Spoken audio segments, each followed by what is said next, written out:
Hello, beautiful people of the YouTube world. I am Kenzen, and this is my buddy. By Axel, what is up, guys? So today's podcast, we are going to talk about near-death experiences. Near-death experiences. Now that's a crazy. So I'm not subject. sure how long this video will be, because mine's pretty short, but it's really good. Okay. Well, go ahead and tell your side of the story. So in Granger, I used to have a lot of friends, and a lot of friends mean like different type of people of friends. And one of these people were like, "Hey, dude, hang out with me. I have no one to walk with on the way home," and we live like in the same trailer park, because Wow. I used to live in a trailer park. And so he was like, "Hey, dude, you want to walk with me?" And I was like, all right, I'll walk." So we walked really, like, I don't know what we were doing, but we were walking like the stupidest way. And after walking it, and I was like, I shouldn't have walked with this guy, because this was kind of freaky. But what we did is we went from Granger, and we went straight north for a long time. And then, like, in the middle of nowhere, there was no cars or anything. He bolted across the street. What? And I went after him, because he's like, "Hey, dude, let's go."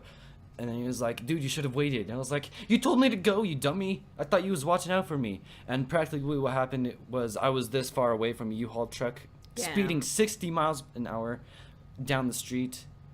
I almost died.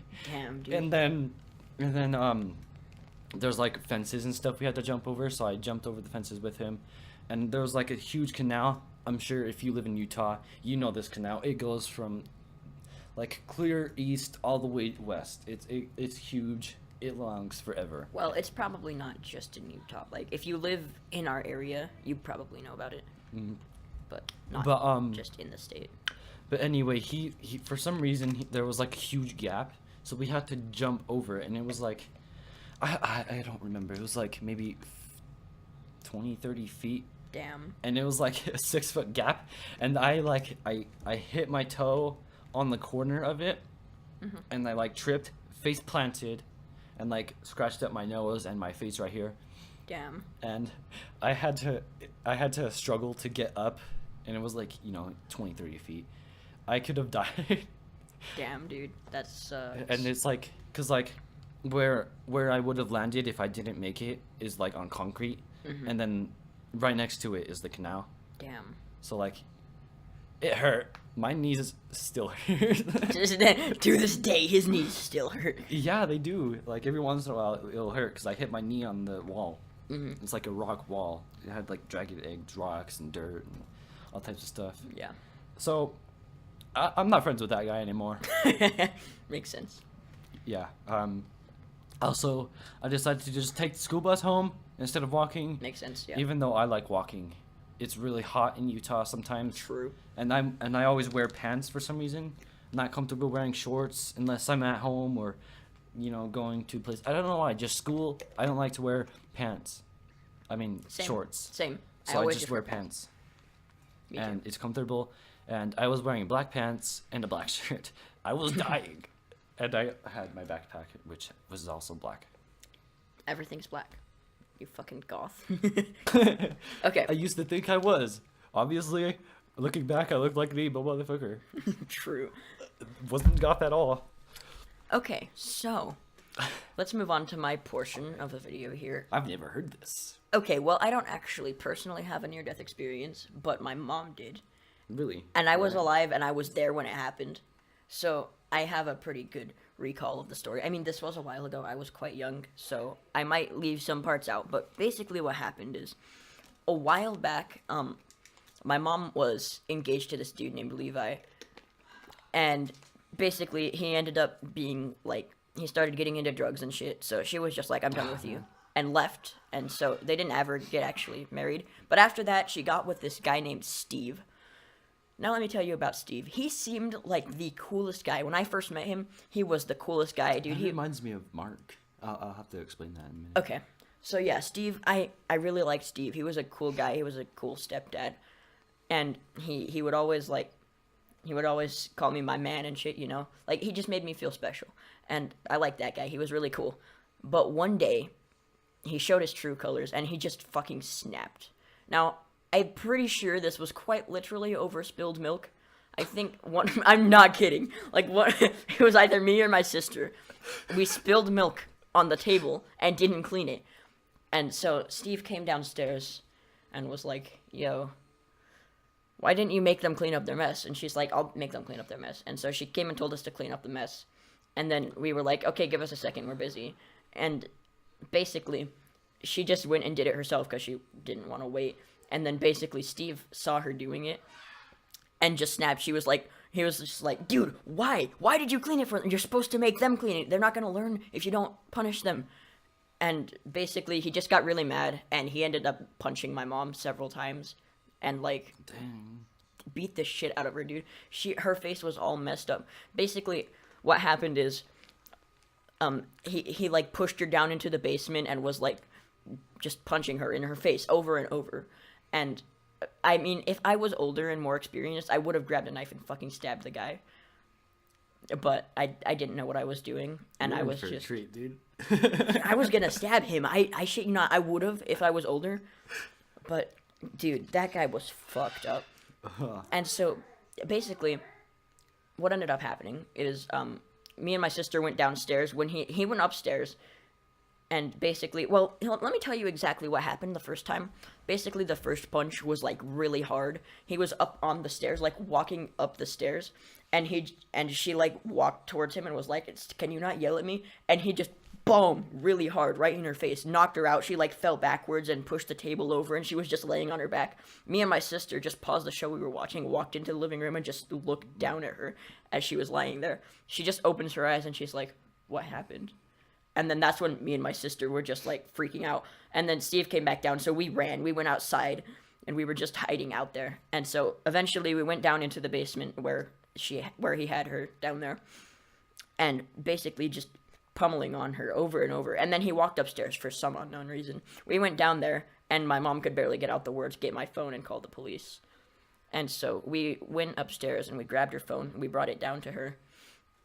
And basically, we called the police and we ran out the front door, and we just barely escaped before he came back downstairs.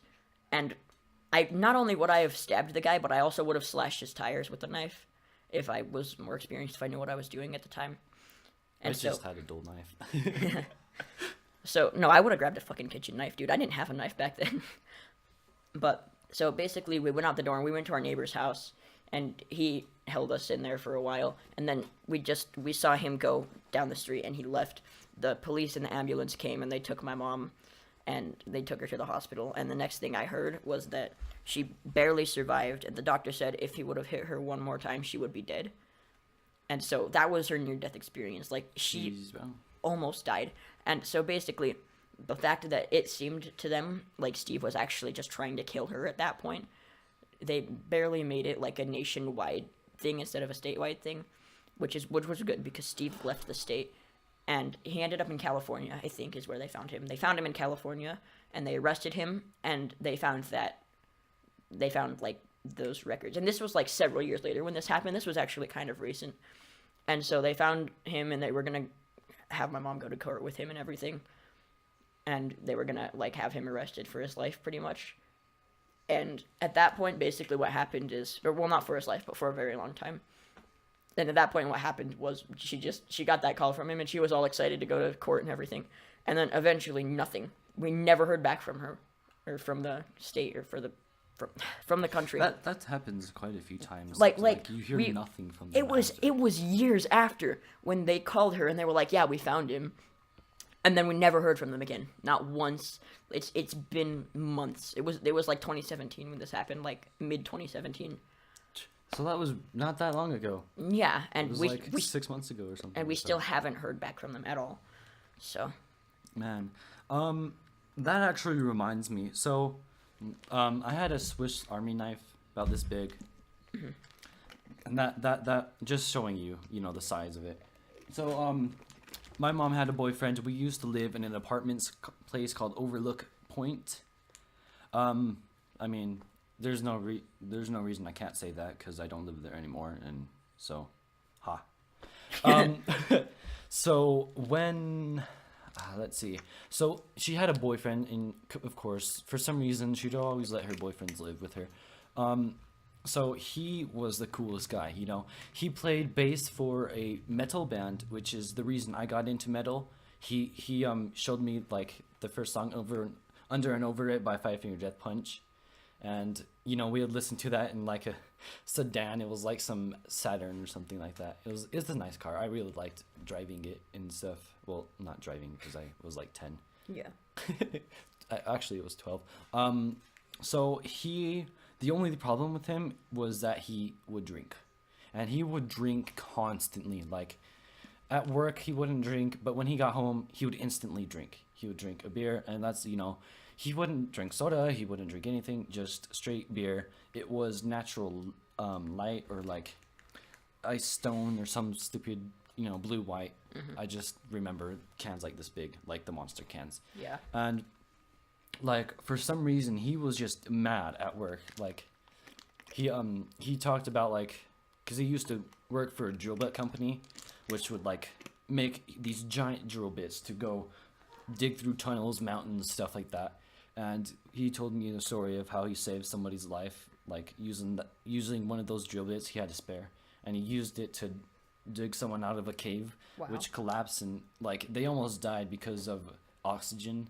There wasn't enough oxygen going through, and she almost ran out. And like that day when he went back to work, you know, after the call or whatever, he like smashed 2 fingers, and like he pretty much like broke his nails off of both of them. Damn. In a press, like a huge, you know, those huge presses that are like extremely strong. Hydraulic press. Yeah, after you press the button, it will go down. You have to wait, and then it will go Yeah. back up. There, you can't make it go up instantly, which he smashed his fingers. And like, the reason of him like losing blood, because when he got home, he had bandages. But I mean, go to the doctors, dude. Like seriously. But he was losing blood and drinking alcohol. After that, like for some reason, it like triggered him and made him mad. And like, my mom told him to like, you need to stop drinking, dude. Like, you need to stop. You're going to work. It's a work day. It's the work weekend. You have work the next day. You need to stop. And he would stay up at like 12 or like, you know, 1 in the morning. And they like, he argued back, and they got in an extreme serious fight. He for some reason, like my mom, you know, she like gets in your face and yells at you, and like, you know, waves her hand because she's like a really small person, and small people are really angry. Not to be rude to any of you guys if you're watching, but Yeah. she's like really skinny and everything. And he got so mad, and because he was drunk, he beat the living hell out of her. And like me and my sister were there for the weekend, and of course, you know, at home it's usually the same. You know, people fight, blah blah blah. So when they were fighting, he punched her in the eye, like severe, like it was a huge black eye, and she didn't know it. And like eventually they both left, and my mom got the car and took the keys so he couldn't take the car because they shared the car. So he had to walk home to his mom's, which is in like Grantsville or something like that. It's really really far. And he a couple of days later, he tried to call from his mom's phone. But during the fight, I had a knife, and like he was on top of my mom, and I was like going back and forth in my room because I was scared. I was like a kid shaking like this. Yeah. And I had like a knife like this size, like I said, but it was a Swiss Red Army knife. And I literally tried to stab him, and the knife went back and hit my hand. Oh my god. And then like I was bleeding, so I went back in my room, locked the door. Me and my sister just stayed there, and I was like, I can't do anything. And you know, I was little, I didn't understand. But I literally stood up for my mom and tried to get him off of him, and my mom's like, just go to your room, just go to your room. And like they ended up making each other leave, and my mom took the car keys, and she went to the car. She unlocked the door, made sure everything was locked, made sure we had car seats, because my mom was like that, you know, car seats until we were too big to be in them. Yeah. And like she came back and she was like, kids, let's go, Mark is not here, let's go. So she got in the car, she went behind it's like a huge complex, and she went out all the way around the entire complex and went to the back area where you can also get to our apartments there. And she said, stay here. She locked the door and everything.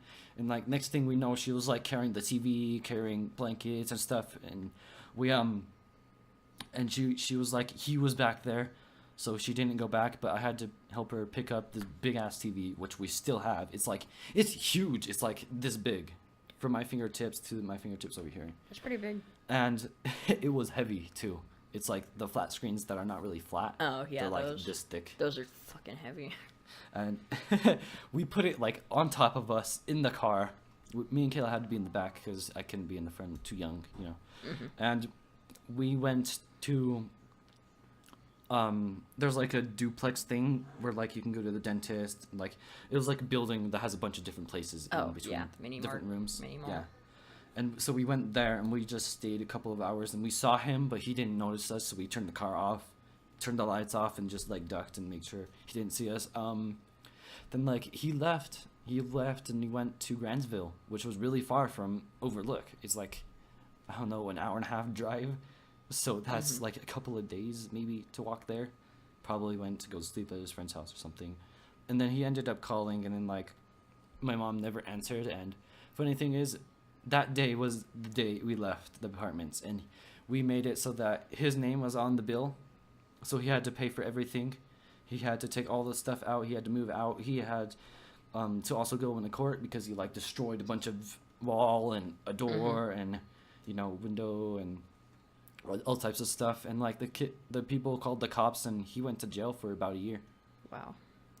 Crazy story. All right. Well. And I remember that. Those were some stories right there that we just told. Some pretty crazy stories indeed. Yeah. So, now that we've gotten some of our near-death stories out of the way, I do actually want to touch on the subject of near-death experiences just in general.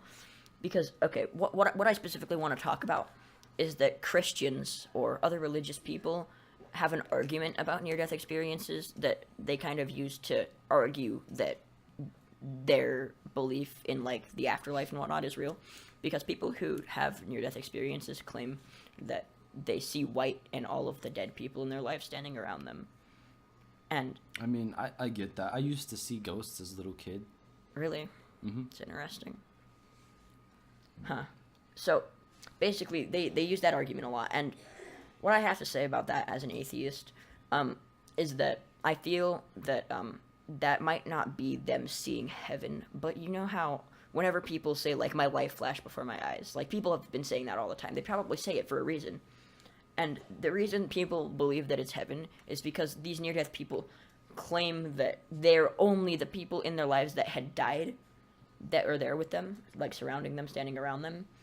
And that's because they're in heaven or whatever. And so, in my opinion, I think it's literally their life flashing before their eyes. They're seeing all of the people in their lives that mattered to them, that had an impact on them when they died. That's an interesting viewpoint, actually. That's what I think. So that's personally my opinion on that subject right there. You know, I had a grandfather. He was Grandpa Bum, because he's a pretty cool. I don't remember him much because we didn't have him for a long time, but I saw his spirit like a month before he died. Wow. Yeah. Hey. Okay. Now we gotta wait until we can start speaking again. What a good doggo. Okay, so... Ow, my freaking arm. I just popped my elbow. Alright, so, with that out of the way, I also... Something just popped into my mind. Okay, can you not? Bean. Oh my god. Just at the start of the video. Put that at the start of the video. Oh! What the hell are you barking at? He's doing great. Okay, so... See, this is what I go through all day. This is witchcraft. Okay, so... Well, you talking about ghosts and being able to see ghosts and whatnot, that kind of did remind me of something. It, like, sparked the memory. My mom claimed that... Okay, so apparently before I was born, or at least around the time I was born, my mom's grandma died. So that would be my great-great-grandma. Hello. Did you see No, I didn't. Can you not walk through our living room while you're laughing while we're trying to make a fucking podcast? So, anyways. So yeah, my grandma died around the time, or not my mom's grandma. Wait, if it's my mom's grandma. Great grandma. Great grandma. Okay, so my great grandma died around the time that I was born on my mom's side of the family, and my mom claimed that this was before, like right as I was learning to talk, like right as I was barely figuring out how to talk, like before I even knew many words, I just kind of knew how to form words together. It was around that time that at one point, my mom said she doesn't remember why, but she was really upset for some reason, and she was like crying and whatnot, and she says that my little 2-year-old child body just comes over to her, and like I put my hand on her knee just like her grandma did to her, and I said, "Don't worry about it, sweetie. It's all gonna be all right." And then I just clicked back into myself. Oh my god. And she claims to this day that was my great grandma possessing my body to communicate, and that's kind of another reason why I believe in spirits. It's kind of scary to know. I love listening to spirit stories and stuff because like yeah, ghosts and whatnot. Like you know, it's kind of related, but when I was like really young, like the very first memory I have ever remembered, when I was like, I don't know, probably not even months, but I remember seeing my mom's face smiling at me, kind of like this, like her head was like this, and her arms were like in the crib trying to pick me up. And I just remember that, and like That's so weird. it's so creepy because like you're not supposed to remember certain things after an age. Because Yeah. all you're supposed to remember is how to breathe, talk, and you know, stuff like that. That's why you don't learn anything, because it'll take up time, and it'll take like I don't know how to explain it, but like Oh, something else just popped into my mind. Okay, so you know how when people like have their near-death experiences and they say like I saw white, everything was white, I saw a flash of white before I was about to die. And okay, so basically my kind of a theory I heard about that some of you might have heard, some of you might not have, but I'm just gonna go ahead and say it anyways because it might be interesting. What if that white that you see when you die is another hospital room, and you're being reborn again? And the reason babies cry so much is because of the fact that they can actually remember how they died, and they can remember their past life. And that's why they're crying, because they're like remembering how they died, and they're remembering all the bad stuff that happened in their lives. That's why they just randomly cry every once in a while for no reason. And then they have to learn new information to talk, walk, and stuff, so that and they forget it. They have to relearn everything, and so in that process, they slowly lose memory of their past life, and that's why as adults we cannot remember our past life. You know what's funny is like I've always had problems with passing out and stuff. Like for some reason, I was told that my mom had a seizure when I was born, so like it kind of gave me an effect. And so like if I like for some reason I would always get super dehydrated, and like people are talking about you see black or you see white. No, I saw like brown. It's kind of like all blurry, but it was like an extremely detailed effect. Like it was like little plus signs interlocked in between each other, and they were brown and then a slightly darker brown.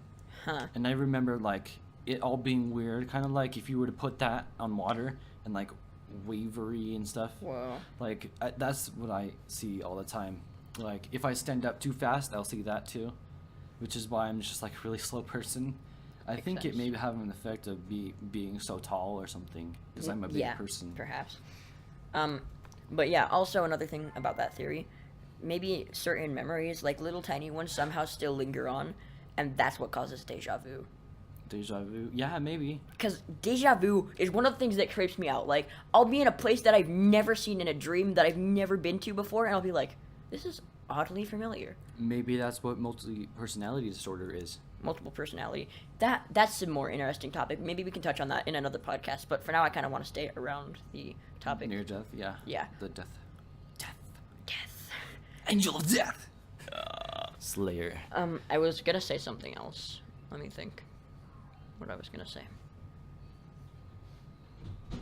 Oh, another thing. Okay, so you know how also some people, they say that they believed in Christianity or whatever religion beforehand, and then they saw like the people standing around them, and they were like, they knew for sure that like this is true, this is the truth, this is what actually happens. Maybe it's because all of your life you've been telling yourself what's gonna happen when you die. And so that's what's in your mind when you actually are about to die, and that's what you see. And that's the final thing you see. So for me, maybe I'll just see like black, because that's what I believe. I believe it's like being asleep forever. Or maybe like whatever kills you, you just have that pain for all of eternity. I kind of think that like when you die, you like the way you died could influence your next life, or maybe there's like thousands of different Earths, and maybe like when we die, we see like crazy visions when we're transported to another place to live. That makes sense. Because I mean, like, how many spirits would be in this world? I mean, I'm sure that Way too many. I'm sure that there's more different Earths. Yeah, and there's got to be other It's a realities. high possibility that Yeah. there's more life. Because I mean, we're here. We can't see that far into space. No. And space is practically infinite. So Yeah. The thought of anything being infinite kind of scares me, though. Like, I like it. I mean, it's a cool idea, but it's scary. It's like, if space is really infinite, then there's a possibility that there are aliens out there. And I mean, there's nothing wrong with that, just existing aliens, but what is Technically, we would be aliens to them. yeah, but what's wrong with it is the fact that perhaps we are just a really unadvanced civilization, and all of the other aliens know about us, and they're the ones preventing us from finding them, and they're in control of us basically at this point. You know, I find it funny, like, fuck off. I find it funny, like, people, like, make up theories of seeing spacecraft or whatever. I mean, I'm sure people have, and maybe they haven't, or, you know, Who knows? they just think they're crazy or something. Yeah. Because there's no scientific evidence, but I think that it's funny how the spaceships with, like, the beams down, you know, those beams Yeah. to, like, pick up cows and shit. Yeah.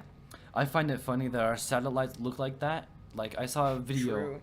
I saw a video of a satellite, our weather satellites. There's 5 of them, and one of them would look like that. And like the imaginary beams that it does, like shifts around to see like the ocean and like the depths of the ocean and stuff, and see the winds and you know whatnot. And like that video looks really similar to like an alien spacecraft. Or like the And I find it stereotypical funny one. that like our stereotypicals become what we create in a way.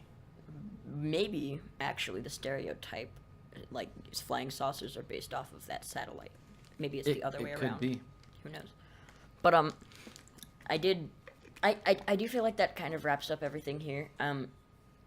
I mean, obviously we could talk about much more, and there are some near-death Oh, yeah. experiences of our friends that maybe we could tell the stories of. But Part 2, maybe. maybe if you guys want it, we'll make a part 2 and talk about some of our friends' near-death experiences that they've told us about. But for now, I think that's gonna definitely wrap up this podcast. It was a good talk about an interesting subject. That was definitely very interesting. We learned stuff about each other I didn't even know. Yeah, I'm gonna go ahead and go on. That's what's Discord. cool about this. Okay, so our next one is going to be conspiracy theories, or, well, yeah, just conspiracy theories. So we're gonna go ahead and talk about some of those interesting things. So yeah, In the next video. you guys see that. You guys will see that in a week. So yeah, stay tuned for that one. All right, We will thanks see you for guys watching. later. This has been Shattered Emerald Podcast with Kenton and by Axel, and we hope you have a good day. Enjoy. See Let ya. us know how our video quality is. I'm hoping that it sounds a lot better. 'Cause Yeah, it's like our I'm audio. over here, he's over there. Yeah, It's also we're in the same room and everything. You know, it should be equal. The volume should be equal because we had a problem with that. Anyways, we'll see you guys later. yep. See ya.